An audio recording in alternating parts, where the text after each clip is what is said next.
पानी से लबालब भरी उफनती नदी और बीचों बीच नाव से सफर करता दुल्हा। बिहार में बाढ़ के बीच अनोखी शादी भी हो रही है, जहां ना बैंड बाजा है और ना मोटर गाड़ी। इस बारात में बाराती डीजे की धुन पर नाचते भी नहीं दिखे। दरअसल दूल्हे राजा बारात लेकर जहां से निकले थे, वहां पूरा इलाका कुछ दिन पहले तक पानी में डूबा हुआ था।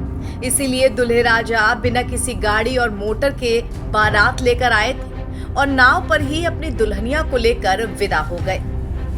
ये बिहार है, यहाँ कुछ भी संभव है। ये कहावत सटीक बैठ रही है भागलपुर से आई इन तस्वीरों पर, जहाँ बाढ़ ने शादी की सजावटों और शौक पर पानी फेर दिया। इतना ही नहीं, दुल्हन को डोली पर गाड़ी पर विदा होते तो देखा होगा, लेकिन क्या कभी आपने नाव पर विदाई देखी है? आपने दूल्हे को घोड़ी पर चढ़कर या कार में बैठकर जाते देखा होगा, लेकिन बिहार में नाव पर बारात देखने को मिली।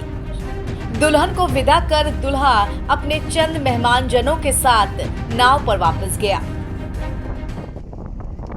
हम लोग कल 28 जुलाई को भागलपुर से लाल बथानी घाट होकर कटिहार के मनिहारी शादी के लिए गए हुए थे। चूँकि नाव के अलावा कोई वैकल्पिक रास्ता नहीं है कटिहार जाने के लिए। 5 साल से पुल बन रहा है जो 4 लाइन, वो अभी तक पूरा नहीं हो पाया है, तो दूसरा रास्ता ही नहीं था कटिहार जाने के लिए मनिहारी।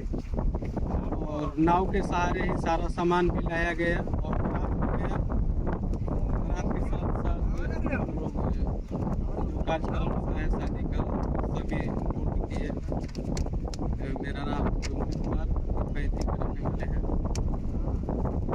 कटिहार हम लोग शादी। इस शादी को लेकर चेहरे पर मुस्कान जरूर थी, लेकिन बरसात और नदी की बाढ़ ने सारे शौक और अरमानों पर पानी भी फेर दिया था। अब ये शादी पूरे इलाके में चर्चा का विषय बनी हुई है। दरअसल बिहार में बाढ़ ने तबाही मचा रखी है। ऐसे में हर जगह पानी ही पानी है। इसी क्रम में पीरपौती के बाखतपुर के रहने वाले देवमुनि की बारात नाव से कटिहार के कटाकोश गांव पहुंची। हालांकि अब जलस्तर घटने लगा है, जिससे राहत तो मिली है, लेकिन निचले इलाकों में अभी भी पानी भरा हुआ है। ऐसे में बारात को नाव से जाना पड़ा। महज 35 किलोमीटर दूर गई बारात को करीब 8 घंटे पहुंचने में लगे। 12 बजे निकली बारात रात 8 बजे अपने गांव पहुंची। बारात में शामिल लोगों का कहना था कि गंगा नदी में बाढ़ आने के कारण लड़की के घर जाने का कोई दूसरा रास्ता नहीं बचा था। ऐसे में नाव पर बारात को ले जाना पड़ा। उन्होंने बताया कि बारात में केवल 25 से 30 लोग ही शामिल हुए।